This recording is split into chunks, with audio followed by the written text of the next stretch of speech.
ئەمە ئەو کاتە لە جیاتی نقڵی تش و شیرین حەجاج هات بە کێبڵەکەی بێدەنگیا کردین. کەسوکاری ئەنفالکراوان و ڕزگاربووانی قەڵای نوگرە سەلمان دوای 37 ساڵ ئەمڕۆ ڕۆشنەوە قەڵای نوگرە سەلمان و لەوێ جژنی قوربانیان کرد. ئەوان ئێستا گەڕاونەتەوە هاتوونەتەوە کەلار. منە ڕۆمە لای ئەو کەسانە خۆیان کە لێ بوون. سڵاو لێبێ 37 ساڵ پێش ئێسایەوە کە ڕۆشنە قەڵای نوگرە سەلمان جژنی قوربان بوو.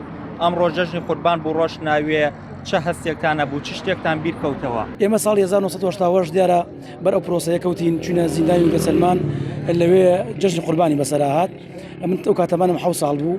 دیارە مناڵ لە جژنا زۆر پێویستی بە دیاری و جژنان و خەڵاتەیە. ئێمە ئەو کاتە لە جیاتی نقڵی تش و شیرین حەجاج هات بە کێبڵەکەی بێدەنگیا کردین.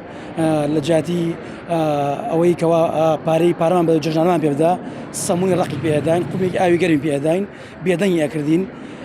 بەڵام ئەم ساڵ دوای 37 ساڵ ئێمە ڕۆیشتینەوە لەگەڵ هەڤاڵانم لەگەڵ هاوڕەکانم کە دەربازبووی ئەو زیندانەین چوین لەوێ جژنمان کرد. وامان هەست دەکرد ڕوحی ئەو کەس و کارەمان کەوا لەوێ کۆچی دوایان کرد یان زیندە بەچاڵ کراون بەسەر سەرمانەوەیە. وامان هەست دەکرد کە ئەوان لەگەڵمانن و جژیان لەگەڵاکەین لە ئەوەی کەسوکاری ماڵ خۆمان دابڕان چوین لە ئەوێ جژنمان کرد. سوپاس بۆ ئێوە. وەکە زانین لە جژنانە خەڵکی هەمووی نانی خۆشەخوا گۆشت و برنج. ئێوە ئەمڕۆ لە قەڵای نوگرە سەلمان تەنها سەمون و ئەو چایتان خوارۆکو نانی جژن ئەمە بۆ ئێمە وەکو هاوسۆزیەک بۆ ئەو ساڵە کە جگەل لە سەمون و ئاوی گەرم هیچ شتێک نەبوو. ئێمەش بە ئەو برارەماندا بە هەماشەوە وەکو یادەوەریەک و هاوسۆزیەک بۆ ئەو قوربانیانە بۆ زیندانیانە تەنها سەبوون و ئاو چای بخۆین. باشە دەستەکان خۆش بێمەوێ بڕۆمە لای بەشێک تر لە کەسوکاریان فالکراوان خۆیان. ئەمڕۆ تۆ لە قەڵای نوگرە سەلمان جژن کردەوە، چ شتێکی ئەو کاتە بیر کەوتەوە کە ئەو کات جژنی قوربان بوو؟ ئەمڕۆژ دوای 37 ساڵ دیسانەوە لە جژنی قوربانەوە ڕۆشتەوە قەڵای نوگرە سەلمان بەڵام بە شێوازی کردیتان. بەڵێ سڵاو بینەری ئێوە وەسڵاو بۆ کەسانی کە ئێستا ئەم ڤیددیۆ ئەم گرتە ڤیددیۆی من ئەبینن لێرەوە وەکو ڕزگاردوویەکی قەڵای نوگرە سەلمان لە پاش 37 ساڵ لە جژنە. ئێمە دوو جژن لەوێ بوونە، جژنی ڕەمەزان و جژنی قوربان.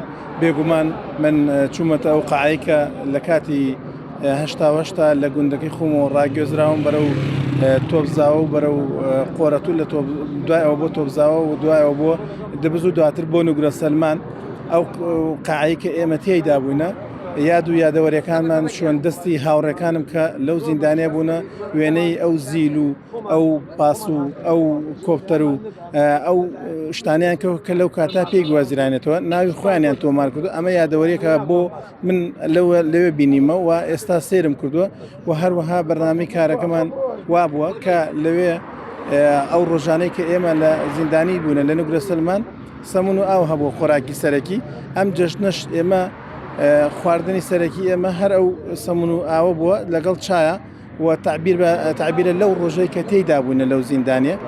ئەو کاتۆ تەمەنت چەند ساڵ؟ ئەو کات من 86 تقریباً 2 ساڵ 3 ساڵ ئەبووم. ئەوە ڕەنگە تەمەنەکەم مناڵە، بەڵام ئێمە بە ئایلەی براینەتە ئەو زیندانیە بە هەمومان چەند 4 برایتر و دایکم و خزمەکانم هەموو لە نوگرە سەلمان بوونە. باشە دەستەکان خۆش من ئەمەوێ بڕۆمە لای بەشێکی تر لەوانە خۆیان کە ئەمڕۆ لە نوگرە سەلمان جژنیان کردوێتەوە.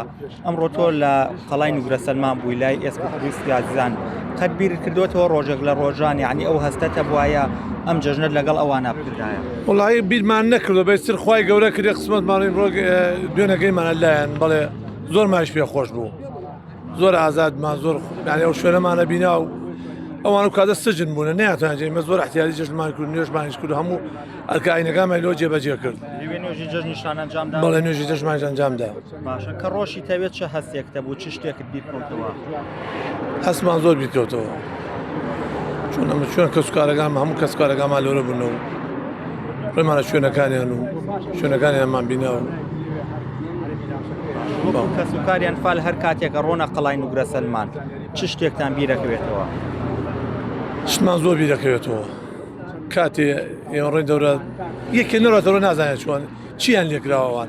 ئێمە بە سیارەی تەبریتەوە بە لادان و بە ئیسراحەتۆ لە ڕێ بە نان خواردن و بەو حاڵشۆ بە هیلاکی گەینتەورە ئەوان لێرە بارکریانە گەینتەورە یعنی نازانێت چۆن فکر دەکەیتەوە و ڕزارەتی زۆر گەینتەورە تەمەەن وەسیارەی خەپات و بێ نان و بێ ئاو و بێ هەموو شتێک وان گەینتەورانە باشە دەستەکان خۆش بێ بڵێ ئەوەی گەبیسی بوون قسەی کەس و کاریان فالکراون و ڕزگاربووانی قەڵای نوگرە سەلمان بوو کە دوای 37 ساڵ ئەو کات لە قەڵای نوگرە سەلمان بوون جەژنی قوربان بووە ئەم ڕۆژ دوای 37 ساڵی دیکە ڕۆشتونەتە قەڵاکە و ئەمڕۆ جەژنی قوربانیان لە قەڵای نوگرە سەلمان کردەوە.